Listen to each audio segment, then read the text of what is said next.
Hey guys, what's up? Welcome back to my channel. It's me, Taylor, and in today's video, I am going to be sharing with you guys how to make money on YouTube, my experience with it, the process of getting monetized, and some of my tips. So for any of you aspiring YouTubers or people who are trying to get monetized on YouTube, or if you're just curious on how it works, I hope that this video is helpful for you guys. And yeah, let's get right into it.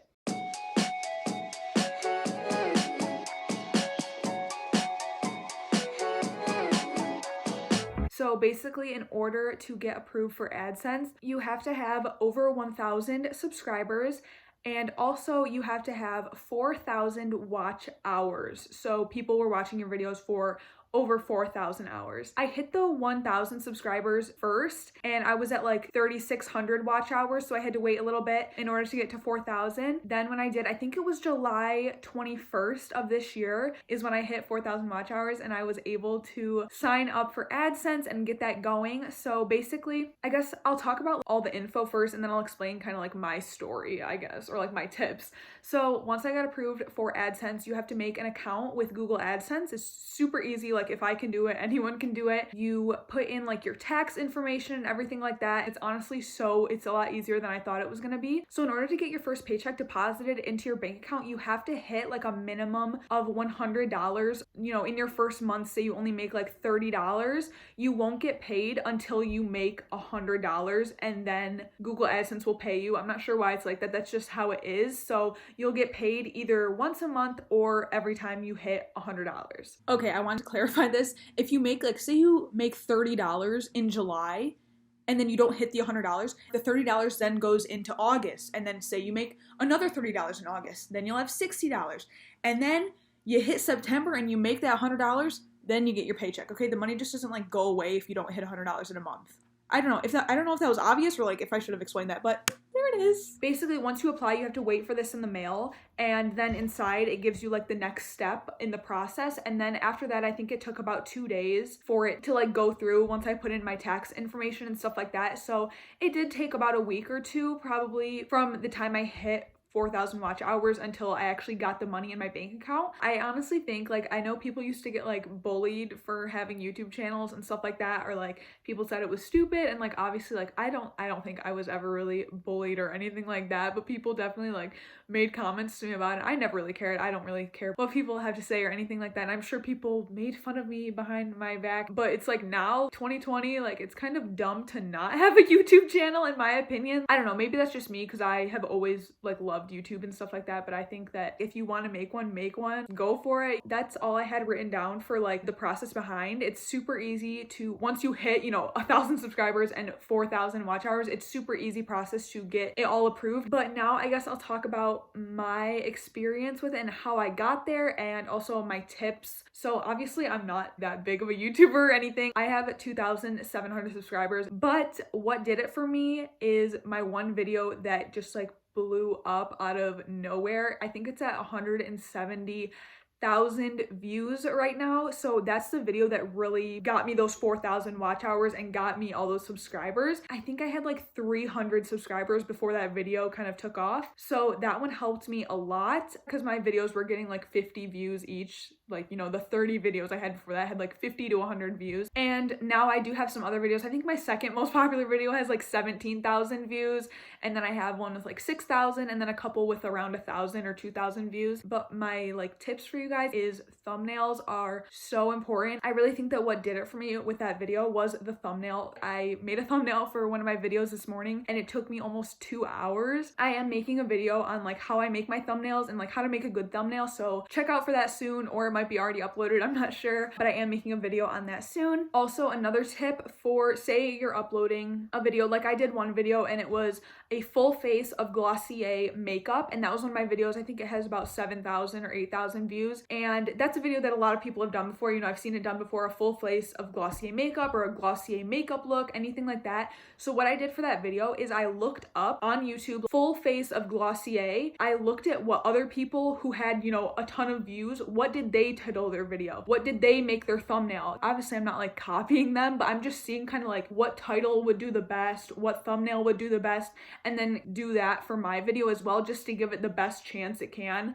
at like getting the algorithm. I don't really do clickbait at all in my titles, but I do definitely like search around and see what did other people who made a similar video, what did they title their video in order to get, you know, a lot of clicks. So I think that's super important. Like if you're doing a video that you know other people have done before, kind of see how other successful YouTubers are making their thumbnails and titling their videos, and kind of put your own twist on that and make it similar enough where people would want to click on it. Also, another thing is I am a big believer in like posting whatever you want. Like I never like post things because I think it's gonna like do good or anything like that. I don't know. I just post what I want to post and like keep it real, keep it like genuine. But a thing that I noticed is before my channel started doing really good and I started gaining subscribers consistently, I was kind of taking it in a completely different route. I was doing like funny, like vlog type videos. I was doing like cooking videos. I don't know. I was more of like a comedy channel. And once my digital illustration video kind of took off, I kept uploading like comedy videos, and I was like, wait, like if something is working for you, like go with that. Obviously like upload whatever you want,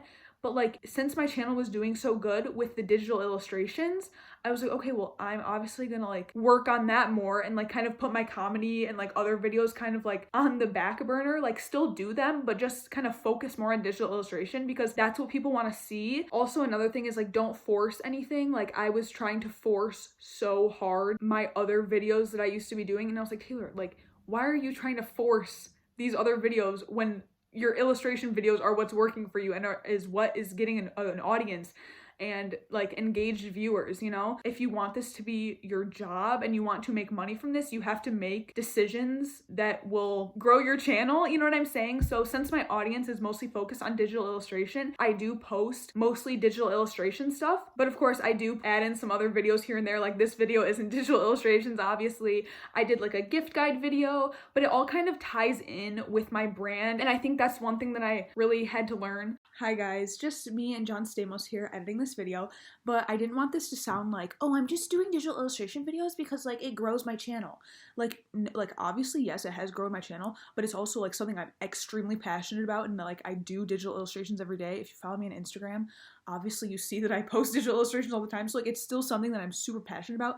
But say like I have 5 different passions and one of them is digital illustration, and that's the one that like hits it off on my YouTube. Obviously, like I'm going to go with that one and kind of upload more of that. And of course, I get so many video requests for digital illustration, so that's also why I'm doing them. Like most of my videos have been like requested by people, but I just didn't want it to come off as like, oh, I'm just posting these videos because it grows my channel and I don't really care about it. No, I care about it so much and I love it. But I'm also just talking from the perspective of growing your channel. Like in the beginning, obviously when you first start out your channel, you want to grow as much as possible and like gain a bigger audience, and then once you get bigger and more people are supporting you, you can kind of go off into different branches. I feel like that's what every YouTuber does. Like they start off with one general topic that's really doing really good with the algorithm, and then once people get to know them more and start supporting them, they can branch off and do, you know, more different videos and stuff like that. But I just wanted to clear that up. Okay, so But my last tip for you is just to reply to your comments. That's pretty obvious, but like reply to your comments, engage with your audience, encourage them to follow you on Instagram or on TikTok or whatever you use, and encourage them to kind of get to know you more, because that's like literally the biggest thing that I learned, not so much with YouTube, but with Instagram.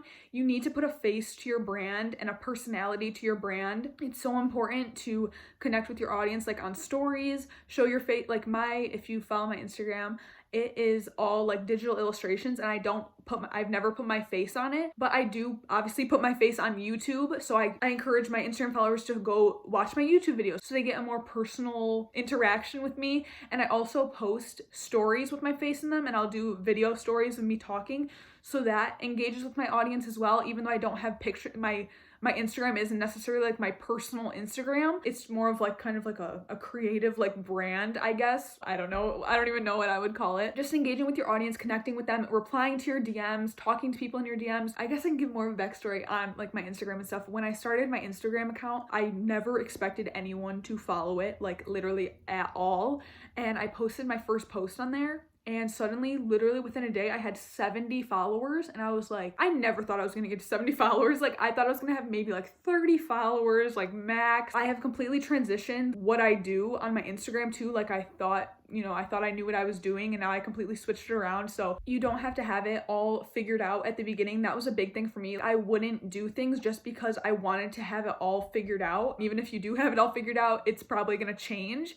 So literally just go for it, whatever you're feeling, just do it. If you want to do something with social media, Instagram, YouTube, just start, see where it takes you. Like, you're never gonna know unless you do it. So yeah, that is my video. I hope that this was helpful for you guys, or like encouraged you, or like inspired you or something. I don't really know. Hopefully it was informative at the least. But thank you guys so much for watching, and make sure you subscribe for more videos, and make sure to follow my Instagram if you want to be more in the loop on everything going on. I post a ton on there, so it's super fun over on there. But thank you guys so much for watching, and I will see you guys in my next video. Bye. You got it, girl, you got it. Little baby in a bag and a Birkin. No, not a vibe, but you're working. Lost and all, I love them all, to me a perfect.